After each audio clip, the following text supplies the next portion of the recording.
Olá, pessoal, tudo jóia? Eu sou a Fernanda Cordeiro, do Especialité Educação Continuada, e estamos aqui hoje para falar sobre hipertensão pulmonar, para a gente continuar falando sobre hipertensão pulmonar, né? Comecei a falar no vídeo anterior deste assunto e agora eu vou dar continuidade para falar do papel da ecocardiografia na hipertensão pulmonar. Então fica comigo, depois da vinheta a gente vai conversar um pouquinho mais.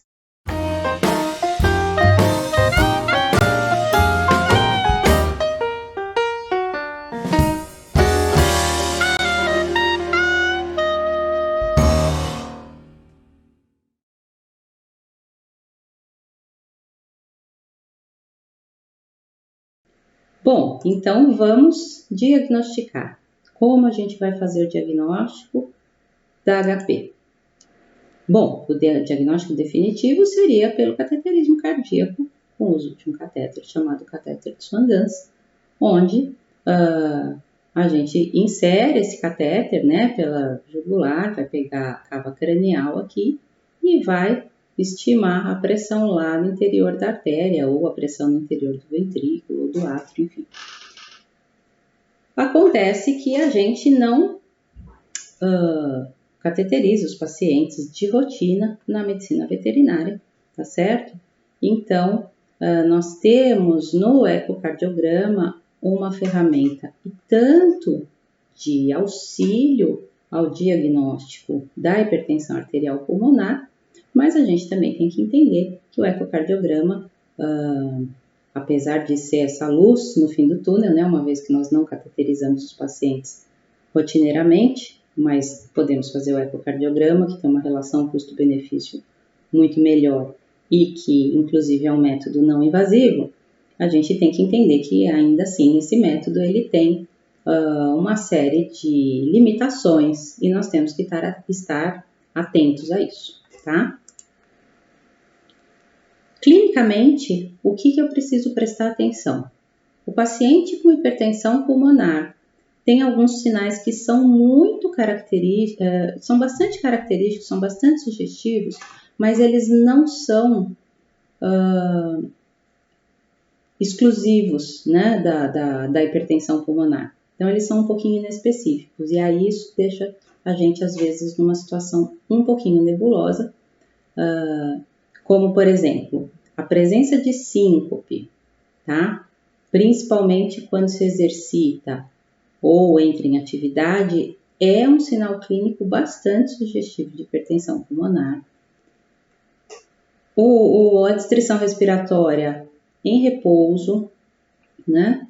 Ou ainda a restrição respiratória no momento do exercício e a presença de insuficiência cardíaca congestiva direita, ou sinais de insuficiência cardíaca congestiva direita, tá? Então, esses sinais, eles são um tanto quanto sugestivos. Agora, veja, eles não são tão específicos. Então, se a gente estiver falando sobre um paciente, por exemplo, que tem uma insuficiência mitral, olha, eventualmente ele também pode ter síncope ao exercício, ele também pode ter distrição respiratória, né, dependendo de como ele estiver o status hemodinâmico dele, e isso pode nos confundir, tá certo? Então, às vezes, a gente pega o paciente, deixa eu pôr a seta aqui, visível.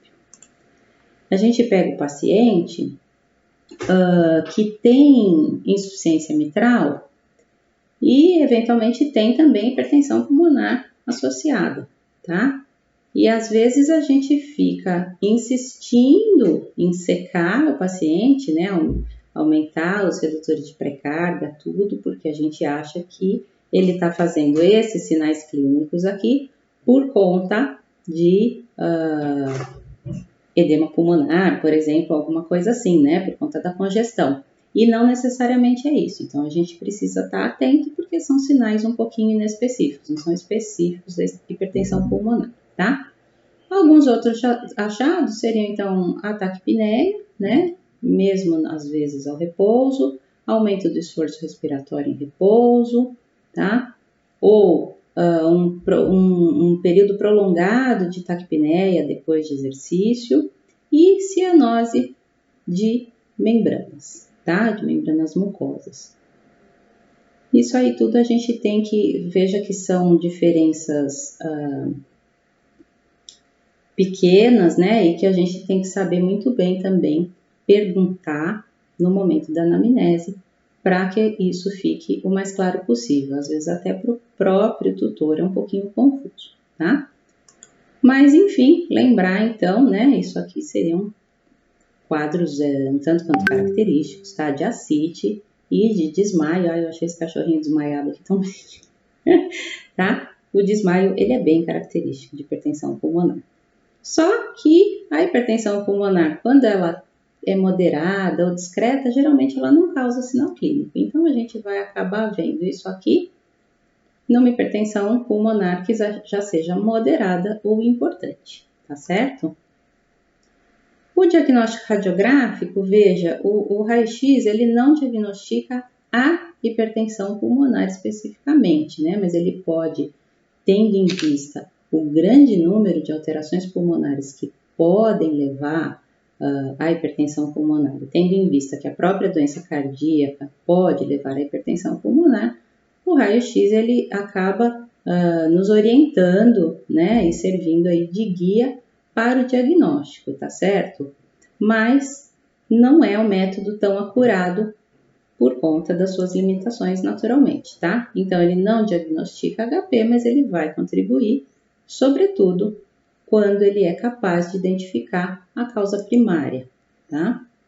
Então, eu posso ter alterações da silhueta cardíaca, né, que vão ser aqueles pacientes com aumento da pressão no leito vascular pulmonar, no leito venoso pulmonar. Quando eu tiver insuficiência mitral, eu vou ter aumento global, aumento do átrio esquerdo. Nas doenças congênitas, eu vou ter as alterações que são características dessas doenças, né, na silhueta cardíaca.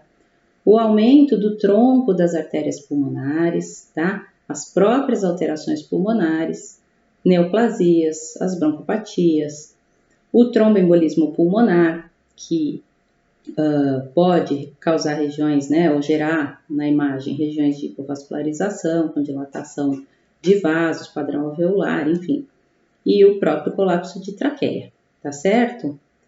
O que às vezes a gente consegue ver, veja, esse paciente tem um átrio esquerdo imenso, né, aqui a elevação da traqueia, mas se a gente olhar no detalhe, a gente vai ver que esses vasos aqui, ó, então, eu tenho artéria, brônquio e veia. Mas esses vasos são tortuosos, tá? Tá vendo que eles são, ó? Ele é meio tortuoso, tá certo? E isso chama atenção, tá? Mas não é sempre que tá dessa forma. De qualquer maneira, ainda que não houvesse esse detalhe, a gente viu, né, que existe um grande aumento atrial esquerdo e isso por si só pode sugerir a presença de hipertensão pulmonar, tá? Bom, e aí como eu vou diagnosticar então com o ecocardiograma? A gente vai utilizar o Doppler de fluxo para avaliar exatamente a diferença de pressão entre câmaras e a partir daí obter informações hemodinâmicas muito valiosas, tá? Na estimativa da pressão arterial pulmonar. Então, eu vou estudar ou estimar o gradiente da insuficiência tricúspide, ou da insuficiência pulmonar, ou um gradiente de uma comunicação interventricular ou de uma persistência de ducto arterioso. Em qualquer uma dessas situações, a gente tem como estimar, então, por meio dessa diferença de pressão que o fluxo vai me mostrar que existe entre uma câmara e outra, isso me permite estimar as pressões, então, na artéria pulmonar, tá? Como que a gente faz isso? Por definição, a pressão no interior do ventrículo esquerdo é igual à pressão no interior, Por definição, a pressão no interior do ventrículo direito é igual à pressão no interior da artéria pulmonar, tá? Então, ao final da sístole, as pressões elas se equiparam, ok? No momento em que a válvula pulmonar está aberta, a pressão no interior do ventrículo é igual à pressão lá dentro dessa artéria, tá certo? desde que, e somente se, não houver nenhum tipo de obstrução, tá? Então, quando a gente fala de estimativa da pressão na artéria pulmonar por meio da insuficiência tricúspide ou por meio da insuficiência pulmonar, eu estou partindo do princípio de que eu não tenho obstrução onde? Na via de saída do ventrículo direito. Eu não tenho estenose pulmonar em hipótese alguma, porque se eu tiver estenose pulmonar, isso não se aplica. Eu não posso estimar gradiente de pressão de insuficiência tricúspide em paciente com estenose pulmonar e achar que eu estou estimando a pressão na artéria pulmonar, tá? Então, isso é um erro bastante comum. Então, eu peço sempre que vocês prestem muita atenção. Não pode ter estenose de pulmonar para a gente estimar pressão na artéria pulmonar, tá? Então, nós temos aqui 2 vídeos, eu trouxe 2 vídeos aqui para você. Esse aqui é um vídeo que mostra, então, um mosaico aqui no interior do átrio direito, tá? E mostra, então, que existe uma insuficiência tricúspide, portanto, um fluxo turbulento sistólico no interior do átrio direito. E neste outro vídeo aqui, a gente tem o tronco da artéria pulmonar, aqui estão as cúspidezinhas da válvula pulmonar, e eu tenho um jato diastólico aqui, que se cora principalmente em tons de amarelo, né, e vermelho, e esse jato, então, diastólico, na região infundibular, seria, então, uma insuficiência pulmonar. Tanto um jato quanto o outro vai me permitir estimar a pressão no leito vascular pulmonar, tá? E como que a gente faz isso? Nós vimos lá na aula de hemodinâmica, então, que por meio da regurgitação tricúspide, a gente estima a pressão, então, no interior da artéria pulmonar. Ora, se eu disse para vocês que em condições, na ausência de estenose, a pressão sistólica no interior do ventrículo direito é a mesma pressão no interior da artéria pulmonar, e se eu tenho uma insuficiência tricúspide aqui, que consegue contar para mim exatamente qual que é essa pressão ao final da sístole, que está representado exatamente aqui, então eu tenho como saber qual é essa pressão no interior da artéria pulmonar, tá? Durante a sístole ventricular, se existe uma insuficiência tricúspide, ao final da sístole, o gradiente máximo fala para mim qual que é a pressão no interior do ventrículo direito. Bom, então nós temos aqui a pressão no interior do ventrículo direito é de 42,5 milímetros de mercúrio. Muito bem, então eu sei que se essa é a pressão sistólica no ventrículo direito, então eu sei também, como eu não tenho estenose, que essa é a pressão sistólica no interior da artéria pulmonar, tá certo? Então essa é a forma que a gente estima a pressão na artéria pulmonar, no leito vascular pulmonar, perdão, tá?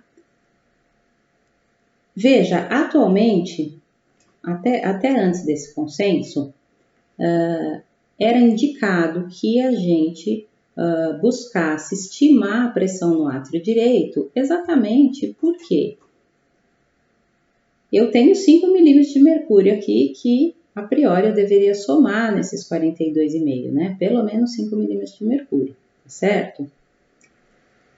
Mas esse guidelines, ele trouxe uma reflexão que eu achei muito válida, a bem da verdade eu sempre acreditei nisso, que a estimativa da pressão do átrio direito para a gente somar o gradiente da insuficiência tricúspide, ela fica uma estimativa em cima de uma outra estimativa, né? Então, veja, o gradiente da regurgitação tricúspide, ela é uma pressão estimada na artéria pulmonar, tá?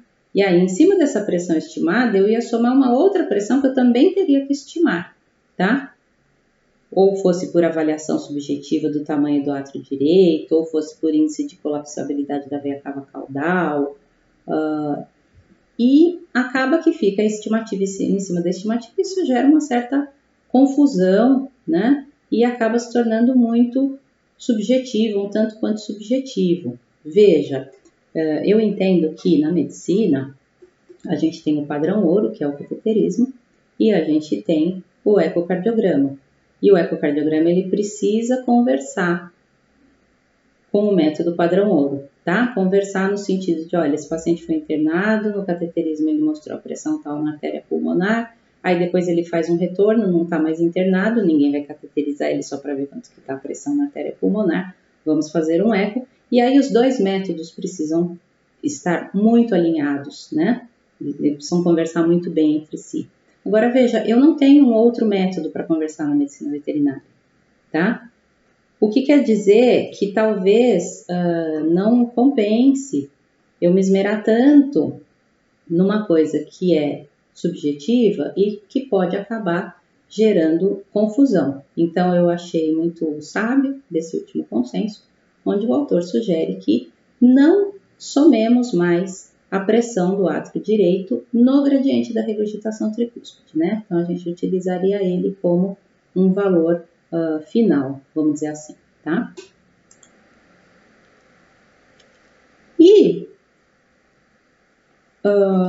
veja, o que esse consenso sugere? Ele sugere que na suspeita da presença de hipertensão pulmonar, eu avalie outros sítios anatômicos que vão ou não corroborar a minha suspeita de hipertensão pulmonar, tá certo? Então, além de eu obter o gradiente do refluxo tricúspide, se houver, né, se eu conseguir, às vezes a gente não consegue alinhar direito, né, ou a gente sabe que a avaliação desse tipo de informação, ela é ângulo dependente, porque a gente depende do Doppler, e não é incomum a regurgitação tricúspide estar extremamente desalinhada, né, vamos dizer assim, com o meu cursor do contínuo, tá? Então, às vezes a gente sabe que a gente não está conseguindo avaliar muito bem aquele gradiente exatamente por uma questão da física e não há o que fazer, né? Às vezes a gente tenta fazer vários cortes da tricúspide, acessar essa insuficiência tricúspide de todos os cortes possíveis, mas às vezes ainda assim a gente não consegue alinhar a linha do Doppler contínuo com o fluxo, tá? E sabendo disso, então, também eu preciso avaliar outros sítios anatômicos, tá? E quais seriam esses sítios? O sítio dos ventrículos, tá? Que está então relacionado ao ventrículo direito, onde eu vou observar o quê? A presença ou não de septo achatado, tá? Porque com o aumento da pressão do lado direito, o septo interventricular ele acaba ficando mais achatado, tá? Ou pode inclusive adotar uma movimentação específica que a gente chama de movimentação septal paradoxal, ok? Que nós vamos ver adiante. O subenchimento, vamos dizer assim, do ventrículo esquerdo, porque os pacientes com hipertensão pulmonar podem ter redução da pré-carga para o lado esquerdo, e aí você acaba tendo um ventrículo esquerdo, vamos dizer assim, murcho, né? E ele fica menor, ele fica com a cavidade menor, inclusive muitas vezes com aspecto de hipertrofia, que seria uma hipertrofia relativa, afinal das contas, a gente está relacionando septo e parede com cavidade, se a cavidade está pequena, a gente tem a impressão de hipertrofia muitas vezes, né? A própria hipertrofia de parede livre do ventrículo direito ou dilatação do ventrículo direito, tá? E disfunção sistólica do ventrículo direito. Então, o sítio anatômico 1 estaria relacionado ao ventrículo direito. O sítio anatômico 2 estaria relacionado à própria artéria pulmonar, tá? E o que a gente pode estudar, que a gente vai ver nos próximos slides. Se existe dilatação do tronco da artéria pulmonar, ou seja, se existe uma relação artéria pulmonar aorta maior do que 1, a gente precisa investigar se existe a presença de insuficiência pulmonar também, né, para implementar o estudo na investigação da hipertensão pulmonar. A gente pode calcular o índice de distensibilidade da artéria pulmonar direita, que deve ser maior do que 30 naqueles pacientes com o índice de distensibilidade da artéria pulmonar direita menor do que 30 são pacientes que provavelmente têm hipertensão pulmonar. A própria característica do fluxo pulmonar, seja por diminuição do seu tempo de aceleração, do fluxo, ou seja, pela relação diminuída entre o tempo de aceleração e o tempo de ejeção do fluxo da pulmonar. Nós vamos ver isso também, como que a gente faz esse cálculo, tá? E um padrão entrecortado ou a presença de um entalhe na rampa de desaceleração do fluxo pulmonar, tá? Que, muito embora não seja um sinal patognomônico, ele pode ser um sinal sugestivo da presença de hipertensão pulmonar, tá? Mas podem ter falsos positivos, aqui o autor nos alerta para isso. E o último sítio anatômico seria o átrio direito, tá? Então, eu preciso investigar se existe ou não dilatação atrial direita e se existe ou não dilatação da veia cava caudal, tá? Muito bem, pessoal. Então, nós vamos marcar um próximo vídeo, tá? Provavelmente a semana que vem eu estarei aqui novamente, onde eu vou falar sobre os diferentes sítios anatômicos e vou mostrar exemplos para vocês de quais são as medidas que a gente faz, como nós fazemos essas medidas, como estas alterações se apresentam, ok?